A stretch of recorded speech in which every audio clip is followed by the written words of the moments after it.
Mutual fund में यदाकदा scam की खबरें आती रहती हैं और पिछले 4-5 वर्षों में ये 2-3-4 खबरें आ गई हैं। सबसे पहले अभी 2020 में फ्रैंकलिन इंडिया टेम्पल्टन फंड्स के स्कैम के बारे में बातें हुई थी, जबकि उन्होंने अचानक 6 डेट म्यूचुअल फंड्स को बंद कर दिया। हालांकि बाद में सेबी ने इसमें इंक्वायरी की और Franklin Templeton India mutual fund पे डेट म्यूचुअल फंड लॉन्च करने के पर कुछ समय के लिए बैन लगा दिया था और कुछ उनको पेनल्टीज भी की। फिर एक्सिस म्यूचुअल फंड की बारी आई, जिसमें फ्रंट रनिंग केस का कुछ एलिगेशन लगा था। हालांकि बाद में उन्होंने 16-17 लाख पेनल्टी देके इस बात को रफा दफा किया। फिर लेटेस्ट अभी 2024 में क्वांट म्यूचुअल फंड में अगेन फ्रंट रनिंग का केस की बातें हो रही हैं। हालांकि वो भी अंडर इंक्वायरी है, सेबी इन्वेस्टिगेशन कर रही है। जो भी निर्णय आएगा आएगा वो आप सबको मालूम हो जाएगा। अभी एक मनी कंट्रोल में एक रिपोर्ट छपी है, जिसमें उन्होंने कहा है कि निपॉन इंडिया म्यूचुअल फंड का 1830 करोड़ रुपए लॉस्ट हो गया, जो कि इन्वेस्टर के पैसे थे। हालांकि उन्होंने इस बात का जिक्र करते हुए कहा कि अगस्त 8, 2024 को सेबी ने एक नोटिस जारी किया निपॉन इंडिया म्यूचुअल फंड को, जिसमें उन्होंने कहा कि क्यों निपॉन इंडिया म्यूचुअल फंड के 88.06 करोड़ रुपए की मैनेजमेंट फी को वापस कर इन्वेस्टर को दे दिया जाए और कुछ अप्रोप्रिएट पीरियड के लिए उसको डिबार किया जाए। हालांकि ये एक्सप्लेनेशन जो सेबी ने पूछी है, इसका एक कारण है कि सेबी को आशंका है कि there is quid pro quo arrangement. Quid pro quo arrangement, हालांकि ये एक लैटिन वर्ड है जिसका मतलब है समथिंग फॉर समथिंग।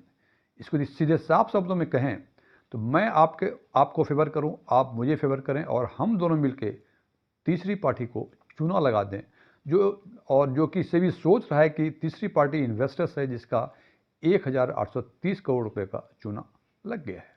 सेबी ने क्यूड प्रो क्यों एलिगेशन क्यों लगाया है, इस पर चर्चा करने के पहले हम कुछ के बैकग्राउंड में जाना चाहेंगे।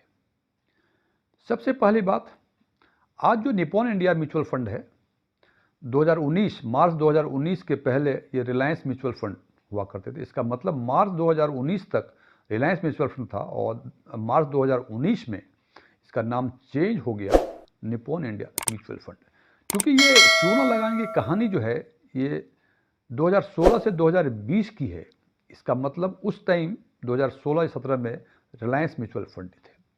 दूसरी बात, रिलायंस कैपिटल 3 कंपनी की पेरेंट एंटिटी थी। वो कंपनी थी Reliance mutual fund, Reliance home finance और रिलायंस कॉमर्शियल फाइनेंस।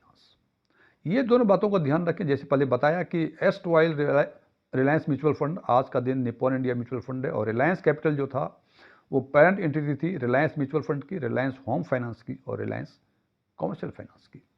अब बात चलते हैं असली मुद्दे पर। इस पूरे एपिसोड में yes bank, Reliance capital, Reliance mutual fund, Reliance home finance, Reliance commercial finance, ये चारों एंटिटी इन्वॉल्व हैं। और यस बैंक के को फाउंडर राणा कपूर थे, ये बताना जरूरी है आपको।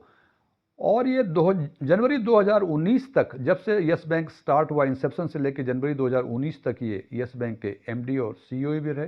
हालांकि बाद में आरबीआई के दखल से इनको इस पद से मुक्त कर दिया गया था। बताने का पर्पस ये है कि ये सारी बैकग्राउंड में स्टोरी रखेंगे, फिर आपको आगे की कहानी समझ में आएगी।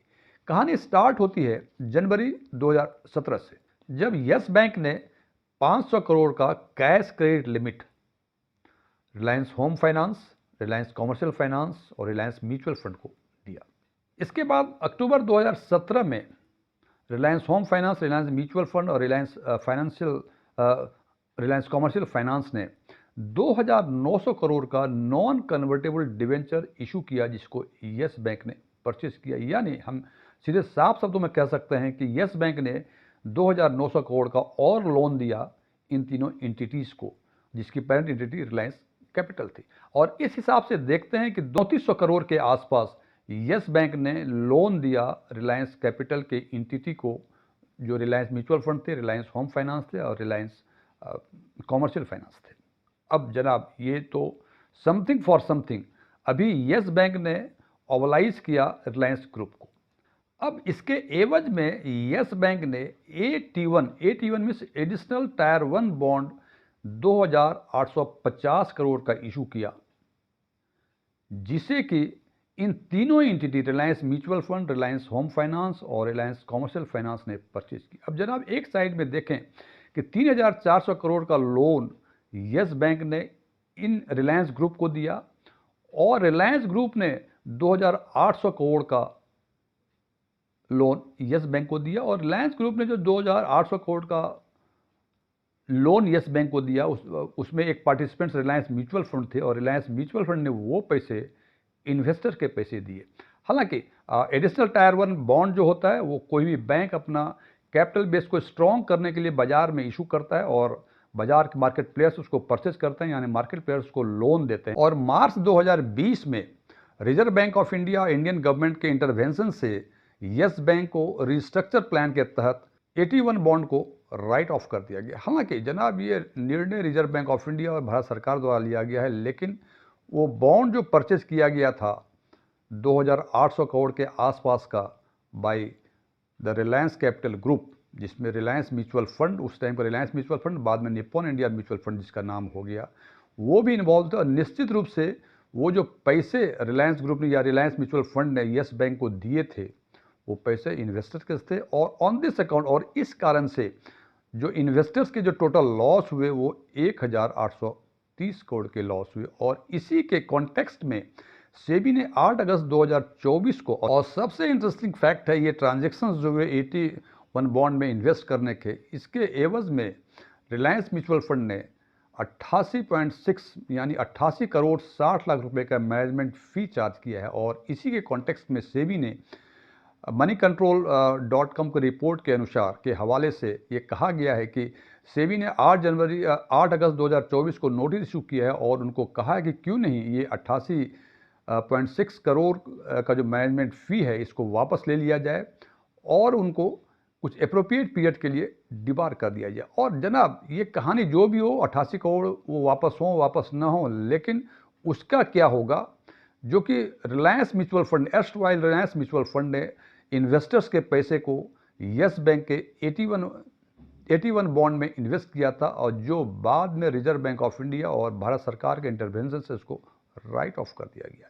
और मैं समझता हूँ कि हमारे इस एक्सप्लेनेशन से आपको ये क्लैरिटी, ये जो सोशल मीडिया पे कहानी चल रही है, स्पष्ट हो गया होगा। Thank you.